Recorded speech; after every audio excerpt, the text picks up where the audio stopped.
La culture juive a une particularité, c'est de répondre à une question qu'on vous pose par une autre question.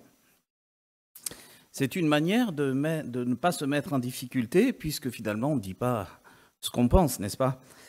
Mais c'est aussi un moyen, suivant la question qu'on pose en retour, de faire réfléchir son interlocuteur à un des aspects de la question qu'il a posée.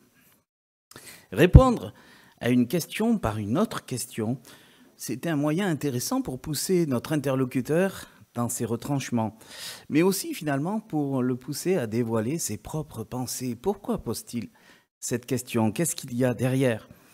Et Jésus a souvent procédé ainsi. Alors dans notre passage du jour, Jésus va tout d'abord lancer non pas une question, mais une proposition.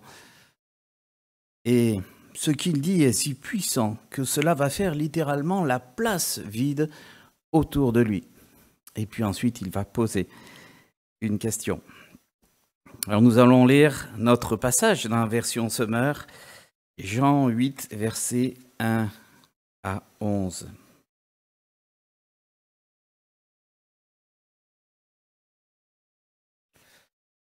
Quant à Jésus, il partit pour le mont des Oliviers. Mais le lendemain, il revint de bonne heure dans la cour du temple et tout le peuple se pressa autour de lui. Alors il s'assit et se mit à enseigner. Tout à coup, les disciples de la loi et les pharisiens traînèrent devant lui une femme qui avait été prise en flagrant délit d'adultère. Ils la firent avancer dans la foule et la placèrent bien en vue devant Jésus. « Maître, lui dirent-ils, cette femme a commis un adultère. Elle a été prise sur le fait. Or, dans la loi, Moïse nous a ordonné de lapider les femmes de ce genre. Toi, quel est ton jugement sur ce cas ?» En lui posant cette question, il voulait lui tendre un piège dans l'espoir de trouver quelque prétexte pour l'accuser. Mais Jésus se baissa et se mit à écrire du doigt sur le sol. Eux, ils insistaient, répétant leurs questions. Alors il se releva et leur dit « Que celui d'entre vous qui n'a jamais péché lui jette la première pierre. » Puis il se baissa de nouveau et se remit à écrire sur le sol. Après avoir entendu ces paroles, ils s'esquivèrent l'un après l'autre, à commencer par les plus âgés, laissant finalement Jésus seul avec la femme, qui était restée au milieu de la cour du temple. Alors Jésus leva la tête et lui dit, « Eh bien, où sont donc passés tes accusateurs? Personne ne t'a condamné? » « Personne, Seigneur, » lui répondit-elle. Alors Jésus reprit, « Je ne te condamne pas non plus. Va, mais désormais, ne pêche plus. » Dans ce petit texte, j'ai trouvé 3 parties qui se dégagent. La première, c'est le piège contre Jésus. La deuxième question que nous pouvons nous poser, c'est Jésus a-t-il respecté la loi? Et enfin, dans une 3e partie, nous verrons qu'il n'y a pas de piège, qu'il n'y a jamais de piège avec Jésus. Alors d'abord, le piège contre Jésus. Eh bien, nous voyons qu'il y a une volonté affichée de piéger notre Maître. Et d'ailleurs, Jean a été inspiré de cette pensée par le Saint-Esprit. Il le mentionne au verset 6. Dans ce passage, l'attitude, le fond de la pensée des accusateurs de la femme ne font pas l'ombre d'un doute.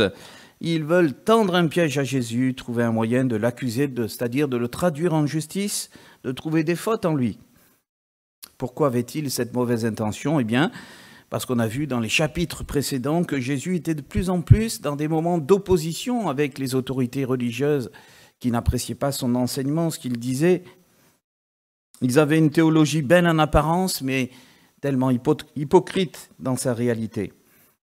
De plus, sa renommée était de plus en plus forte et leur faisait de l'ombre, les rendait jaloux, car le peuple l'aimait et venait écouter ses enseignements. Nous le voyons au début de ce texte, n'est-ce pas, lorsqu'il vient enseigner dans la cour du temple et la foule se rassemble autour de lui.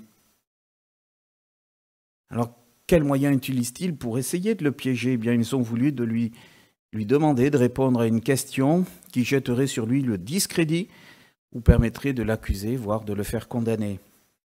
Le cas de cette femme devait enfermer Jésus dans une sorte de dilemme, où Jésus répondait qu'il ne fallait pas lapider cette femme et on aurait pu l'accuser de ne pas respecter la loi et d'inciter ainsi les gens à violer les commandements de Dieu.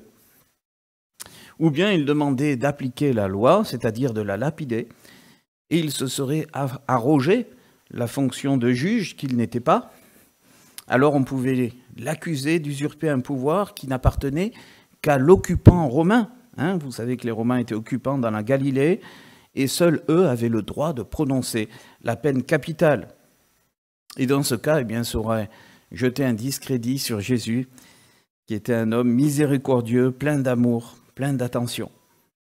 Mais Jésus a su déjouer ce piège. Dans sa phrase, lorsqu'il répond à ces hommes, il parle de jeter des pierres. D'accord ? C'est-à-dire d'appliquer la loi qui permettait effectivement la lapidation en cas d'adultère.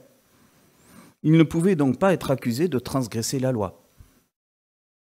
Mais il a exigé de telles qualifications hautes que pour pouvoir exécuter cette sentence, eh bien en fait, personne ne pouvait le faire.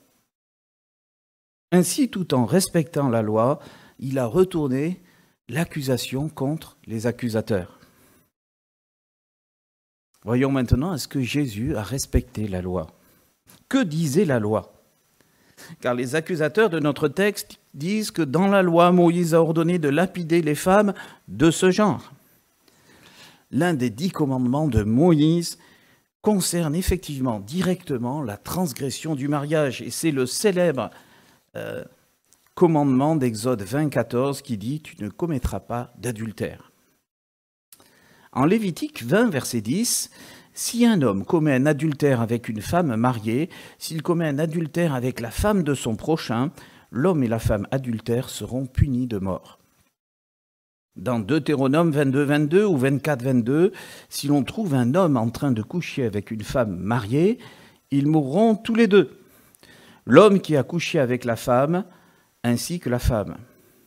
Tu extirperas ainsi le mal du milieu d'Israël. Et il poursuit au verset 23, « Si une jeune fille vierge est fiancée et qu'un homme la rencontre dans la ville et couche avec elle, vous les conduirez tous les deux à la porte de la ville, vous les lapiderez, ils seront punis de mort. La jeune fille pour n'avoir pas crié dans la ville, et l'homme pour avoir déshonoré la femme de son prochain. Tu extirperas ainsi le mal du milieu de toi. » Bref, comment pouvons-nous résumer ce que disait la loi? La loi précisait qu'en cas d'adultère, les deux, c'est-à-dire la femme et l'homme, devaient être lapidés. Et Deutéronome 22, 24 répète que les deux devaient mourir. Donc on est en droit, dans notre texte, de se demander où était l'homme qui avait été pris sur le fait. Elle n'a pas fait ça tout seul, n'est-ce pas? La conséquence directe était qu'en demandant à Jésus de condamner cette femme, la procédure aurait été illégale, car il n'y avait qu'un seul coupable présent. De plus, l'accusation aurait dû normalement être portée devant une cour judiciaire, une cour légale, comme celle des anciens de la ville, vous savez, qui siégeaient devant les portes d'entrée des villes et qui rendaient justice. Mais Jésus n'était ni ancien ni juge. Il n'aurait pas eu le droit de prononcer une telle sentence n'ayant pas les qualifications légales nécessaires. Donc, demander à Jésus de condamner cette femme, c'est-à-dire d'ordonner ou d'autoriser sa lapidation, était non seulement illégal, mais aussi absurde. Et Jésus, s'il l'avait fait, aurait pu terminer en prison. Enfin, le droit de condamner à mort avait été retiré aux Juifs par les occupants romains. Sinon, ça aurait été l'anarchie, ça aurait fait 2 pouvoirs judiciaires. Et même le Sanhédrin, la plus haute juridiction religieuse, n'avait plus le droit de prononcer une peine capitale. Et d'ailleurs, c'est pour cette raison que les chefs religieux ont eu besoin du gouvernement romain de Ponce Pilate pour faire condamner à mort Jésus. Donc, nous le voyons, Jésus a respecté la loi. Nous pouvons, chers amis, cependant, nous poser des questions 2000 ans plus tard, parce que nous ne vivons pas dans la même culture. Nous pouvons nous demander pourquoi la loi de Dieu était aussi dure que ça avec les personnes adultères. On ne peut être que surpris, choqué d'une certaine manière qu'un adultère entraîne la même peine qu'un meurtre avec préméditation, c'est-à-dire la peine de mort. Aujourd'hui, notre monde valorise la liberté individuelle, l'épanouissement de soi. Il nous faut vivre avec le moins de contraintes possible. Aussi, la loi a depuis des décennies progressivement augmenté l'écart, rendant les divorces et facilitant ceux-ci. Moi, je le sais bien parce que j'ai été étudiant en droit et j'ai vu tout le développement de la loi concernant le mariage et les procédures de divorce. L'adultère n'est plus qu'un des multiples moyens d'obtenir le divorce aujourd'hui. L'institution du mariage, nous le voyons bien depuis quelques années, est de plus en plus battue en brèche et concurrencée par le pax, le concubinage, la vie libertine. À quoi ça sert de se marier? Mais prenons un peu de recul. Quel est le résultat de tout cela? Eh bien, c'est une société que nous connaissons bien quand nous parlons avec nos collègues de travail. Une société où il y a de plus en plus de divorces, de séparations, d'instabilité familiale et financière, ça en résulte. Des carences affectives immenses pour les parents comme pour les enfants. Un mot, dans une société où l'instabilité des couples provoque énormément de souffrance. De tout cela, c'est beaucoup de souffrance. Alors Dieu, en permettant, en ratifiant, je dirais même, la peine de mort pour l'adultère, comme pour le meurtre volontaire, voulait insister sur la nécessité de sauvegarder cette institution du mariage pour protéger au maximum les membres de la société. C'était ça, l'idée de Dieu. Ce n'était pas de tuer. Pour Dieu, rien n'est comparable à l'engagement du mariage en termes de sécurité, de stabilité, de fiabilité pour vivre ensemble sur le long terme, sur le très long terme, jusque la mort nous sépare, dit-on. Et d'ailleurs, le mariage a été institutionnalisé avant même que la loi soit écrite, c'est dire son importance. C'est une ordonnance créationnelle en Genèse 2, 24. C'est pourquoi l'homme quittera son père et sa mère et s'attachera à sa femme et ils seront tous deux une seule chair. Et ce verset est répété à 6 reprises dans la Bible. Le mariage est valable pour tous les hommes. Et ces bienfaits sont pour tous les hommes, qu'ils soient chrétiens engagés ou non. Oui, le mariage est à prendre au sérieux, très au sérieux. Et voilà pourquoi nos jeunes doivent y prêter garde et réfléchir à tout ce qui va avoir des conséquences pendant leur vie terrestre, pendant des années et des années. Et c'est pourquoi nous l'avons lu à 2 reprises dans ces textes de loi. Il est dit « Tu extirperas ainsi le mal du milieu de toi ». La lapidation de 2 personnes adultères avait pour but de faire réfléchir tous les autres et à considérer le mariage et son conjoint avec le plus grand respect. Et cette petite cellule, la plus petite cellule de la société, avait pour but de garantir la stabilité de la société tout entière. Alors nous allons voir à présent ce que Jésus dit aux accusateurs et à la femme. Et nous verrons qu'avec lui, il n'y a pas de piège.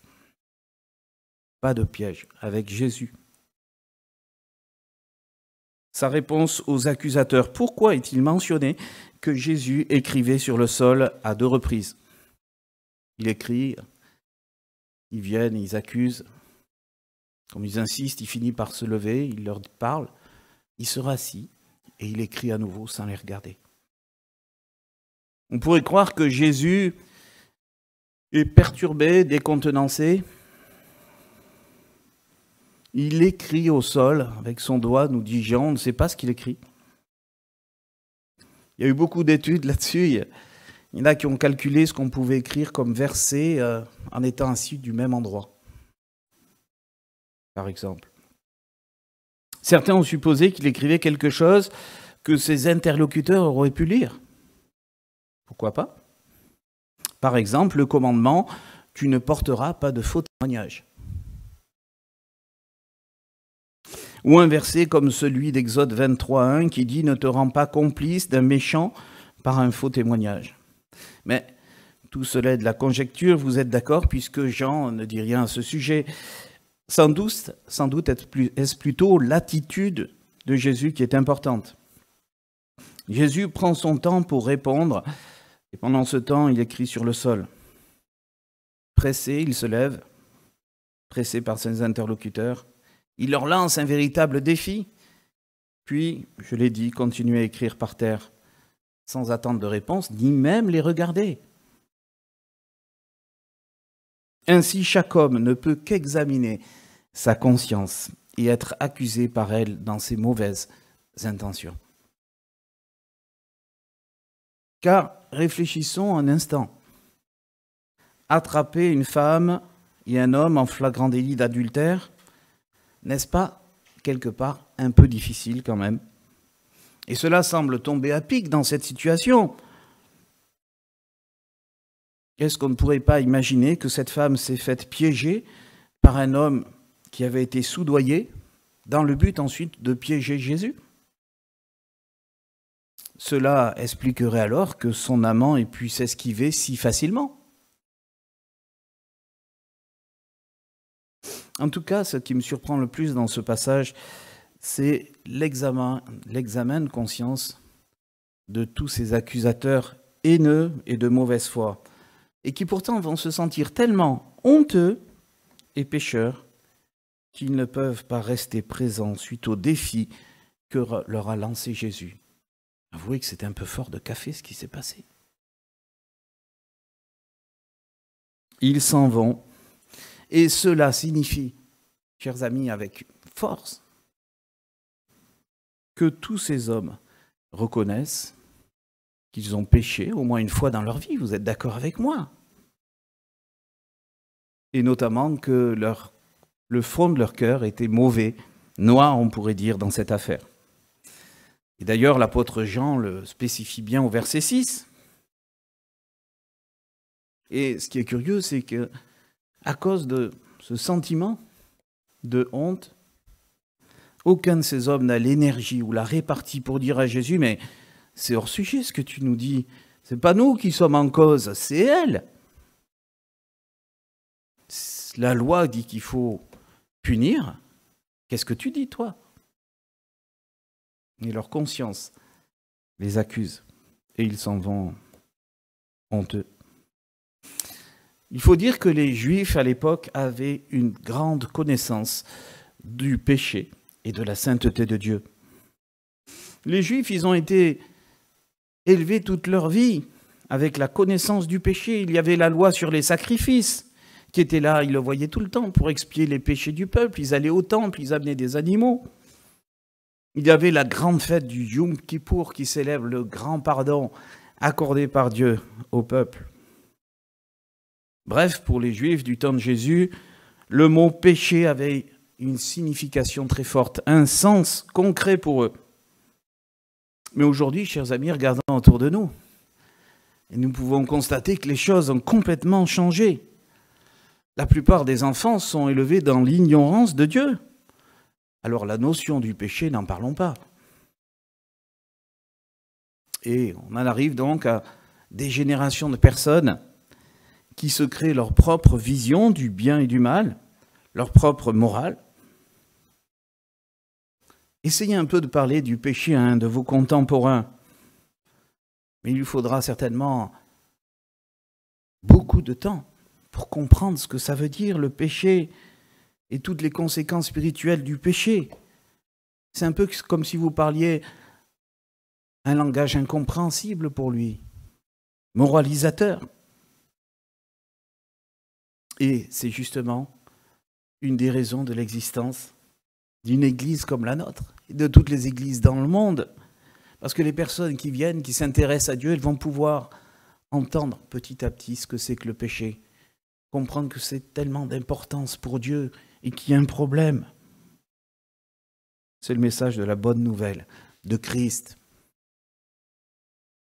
Alors, je me suis posé la question, est-ce que ces hommes, les accusateurs de cette femme, qu'ont-ils fait de leur découverte, de réaliser qu'ils étaient pécheurs? Il leur arrivait quelque chose à eux aussi. Certains sont-ils allés jusqu'à se repentir devant Dieu? Ou est-ce que cela n'a été que d'amers regrets passagers, comme ça a été le cas de Judas Iscariote? Judas, est-ce qu'il se repentit? Non. Il a eu des regrets, il s'est pendu. Nous voyons en tout cas que la réponse de Jésus n'était pas hors sujet, contrairement au premier abord. Car Jésus regarde au cœur de ces hommes qui exigeaient la mort de cette femme adultère. Et par sa réponse, Jésus les a obligés à regarder leur propre motivation.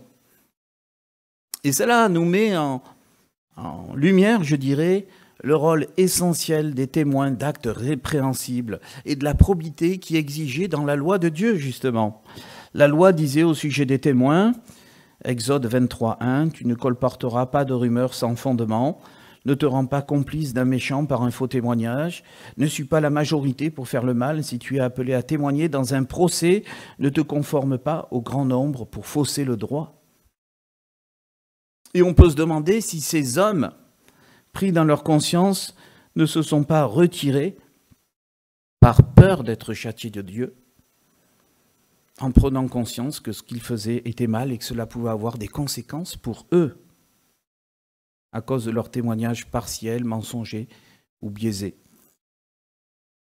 Mais on voit que même pour ces hommes méchants, ces hommes qui le haïssaient, eh bien Jésus n'a pas voulu les piéger, mais plutôt les mettre devant leurs responsabilités et leurs péchés. Par son attitude et si peu de paroles, Jésus les a touchés en plein cœur. Alors voyons maintenant ce que Jésus dit à cette femme.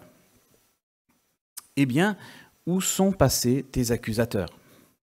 Personne ne t'a condamné?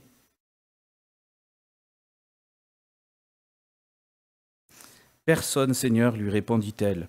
Alors Jésus reprit, je ne te condamne pas non plus. Va, mais désormais, ne pêche plus. Jésus veut-il sauver cette femme au point de nier la culpabilité de cette femme? Eh bien, nous pouvons répondre non avec certitude, puisqu'il lui demande de ne plus pécher. Cela veut bien dire qu'elle avait péché, qu'elle avait transgressé la loi, effectivement. Mais il ne la condamne pas.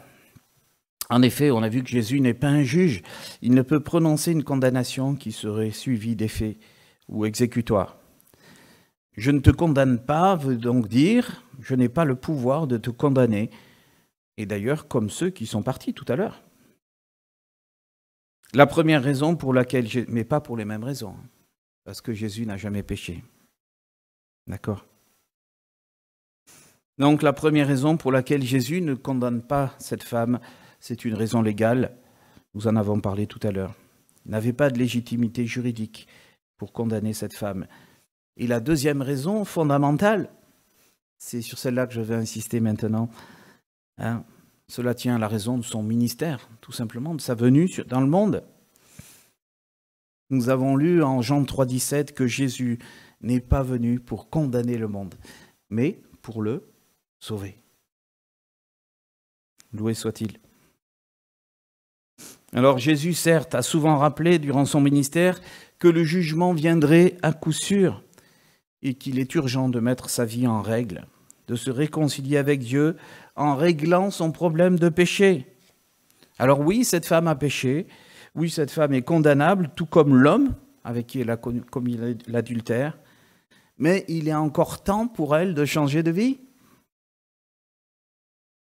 Elle a tout un itinéraire à faire. On ne sait pas ce qu'elle a fait ensuite, mais il aurait fallu qu'elle comprenne pourquoi est-ce qu'elle avait trompé son conjoint, pourquoi est-ce qu'elle en était arrivée là, qu'elle reconnaisse que c'était un péché grave devant Dieu. Enfin, Jésus lui montre le bon chemin, va et ne pêche plus. Alors, que veut-il dire dans ce contexte de l'adultère? Bien sûr, c'est de ne plus recommencer, a trompé son conjoint. Mais déjà, il va falloir qu'elle gère cette situation parce que ça a été fait. Il va falloir qu'elle demande sincèrement pardon à son conjoint, puis petit à petit qu'elle ait cette volonté de rebâtir une relation afin qu'un jour, la confiance mutuelle revienne. C'est tout un dispositif. Enfin, il sera nécessaire pour elle de prendre position devant sa propre conscience, de ne pas recommencer, bien sûr, et de prendre toute disposition pratique pour ne pas plus se mettre dans des situations équivoques ou autres. Alors Jésus demande-t-il l'impossible à cette femme? Dans le contexte de ne pêche plus, ça concerne directement son problème d'adultère. Jésus ne pourrait pas demander à cette femme de ne plus jamais pécher au sens générique. Pourquoi? Parce qu'elle échouerait comme tout le monde, comme vous et moi, n'est-ce pas? Nous remarquons qu'après que tous les hommes se soient retirés, cette femme aurait pu partir. Moi, c'est ce que j'aurais fait à sa place, certainement. Et pourtant, il est mentionné à dessein qu'elle resta au milieu de la cour du temple, seule avec Jésus. A-t-elle réalisé que le rabbi venait de lui sauver la vie? Voulait-elle lui exprimer sa reconnaissance? Elle vient de vivre quelque chose de très fort, puisqu'elle est effectivement coupable d'un péché grave et qu'elle s'en est sortie de justesse, on pourrait dire. Et on a vu que les pharisiens, même s'ils n'avaient pas droit d'appliquer la sentence de mort, bien parfois ils prenaient ce droit. Et vous vous rappelez du nom du premier martyr qui a subi ça, n'est-ce pas? Mais cette femme a vu sans doute aussi avec étonnement que tous les hommes qui voulaient la condamner et la tuer étaient eux aussi coupables de péché au point même de se retirer. C'est incroyable. Est-ce que cette femme a été ébranlée dans ses certitudes? Est-ce qu'elle est restée pour en savoir plus sur l'homme qui l'a sauvée? En tout cas, cette femme était là et Jésus s'est adressé spécifiquement à elle. Cette femme venait pourtant de perdre sa réputation. Elle était devenue infréquentable. C'était de notoriété publique. Chers amis, on sait que quand Jésus s'adresse à quelqu'un, quand Jésus s'adresse à nous, c'est pour adresser une parole qui peut toucher le cœur jusqu'à transformer la vie. Et nous en sommes tous témoins. A-t-elle accepté de comprendre qu'aux yeux de Dieu, elle était une pécheresse et qu'elle avait besoin de lui dans sa vie? Ce n'est pas évident de comprendre l'importance de Jésus, n'est-ce pas? Bien peu de gens dans ce monde comprennent qui est Jésus. Nous avons vu que parfois Jésus a fait des miracles extraordinaires. Et vous vous rappelez de l'épisode des 10 lépreux. Après avoir guéri ces 10 lépreux, d'un seul coup, un seul est revenu voir Jésus et a compris qu'il pouvait guérir non seulement leur corps physique, mais aussi leur âme. Que pouvait comprendre cette femme du message de Jésus et de toute l'éducation religieuse qu'elle avait reçue dans sa jeunesse? D'abord, et le passage nous le montre, que tous les hommes et les femmes sont pécheurs dès leur naissance. Et c'est prouvé dans ce passage parce qu'aucun des hommes n'a pu rester accusé par son propre péché. Et puis nous avons ce passage en parallèle qui nous vient dans l'esprit, car tous ont péché et sont privés de la gloire de Dieu. Romains 6, 23 ou Romains 3, 23, je confonds toujours les deux. Mais là, c'est un autre exemple. Deuxièmement, elle a pu comprendre que tous les hommes étaient condamnables à cause de ce péché en regard de la sainteté de Dieu. Parce que quand on se voit pécheur, on voit par contre que Dieu ne l'est pas. La condamnation que nous devrions recevoir, c'est d'être séparés pour l'éternité d'avec Dieu. On ne peut pas être en sa présence parce que nous sommes incapables de réparer nos fautes. Alors le va et ne pêche plus se révèle être une impossibilité pour tout homme et pour toute femme que nous sommes. Tout homme sincère le réalise dans son cœur, mais parce que Jésus a accepté de recevoir notre sentence de mort. À notre place, nous sommes déclarés justes aux yeux de Dieu. C'est la bonne nouvelle de l'Évangile. Il ne nous voit plus comme des pécheurs, mais comme des enfants, ses enfants parfaits, saints et dignes d'être intégrés à sa famille et de vivre éternellement avec lui. Voilà la réalité. Cette femme a-t-elle réalisé que Jésus voulait lui sauver la vie pour l'éternité ? Deux petites applications. D'abord par rapport à la notion du péché. Est-ce que je vois le péché avec les mêmes yeux que Dieu ? Ou est-ce que pour moi le péché est un peu moins grave ? Est-ce que je suis conscient que le péché m'accuse et que devant Dieu, ça ne passera pas ? Est-ce que je veux chercher une solution avec celui qui sait tout de moi ? Deuxième application par rapport au péché que nous pratiquons parfois dans notre vie journalière. Si on regarde cette femme, il y a une bonne nouvelle pour elle et pour nous par ricochet. C'est que Jésus ne l'a pas condamnée. Il voulait au contraire la restaurer et lui permettre de bâtir sa vie sur des bases nouvelles et solides. Jésus pouvait devenir son rocher, sa forteresse, comme nous le lisons dans les psaumes, sa référence. Que ce soit pour l'adultère, le vol, le meurtre ou tous les péchés imaginables, Jésus peut nous rendre notre dignité si nous passons par le chemin de la croix et celui de la foi qu'il nous offre. Jésus veut prendre notre vie en main si nous nous abandonnons à lui. Donc la question, c'est est-ce que nous avons des réticences pour nous abandonner complètement à Jésus dans tous les domaines de notre vie ?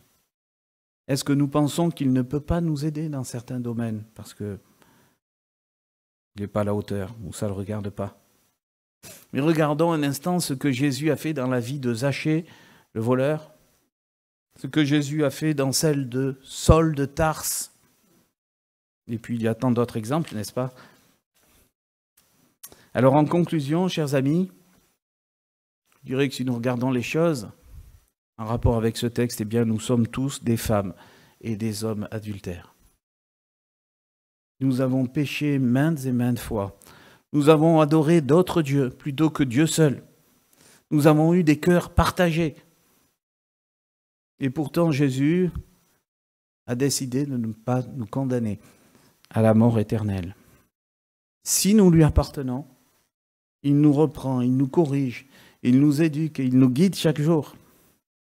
Alors petit à petit, le Seigneur nous rend plus capables de l'aimer et de lui obéir. Et c'est le chemin de la foi. Le Seigneur veut nous aider à être fidèles à notre engagement avec lui, parce que nous nous sommes engagés avec lui le jour de notre baptême. Nous avons dit, je vais te suivre, je vivrai avec toi et pour toi. Nous pouvons être fiers et reconnaissants en tant qu'Église, en tant que communauté, parce que nous avons un époux parfait qui prend soin de nous, qui est fidèle. Alors nous voulons persévérer avec lui. Avec Jésus, il n'y a aucun piège. Amen.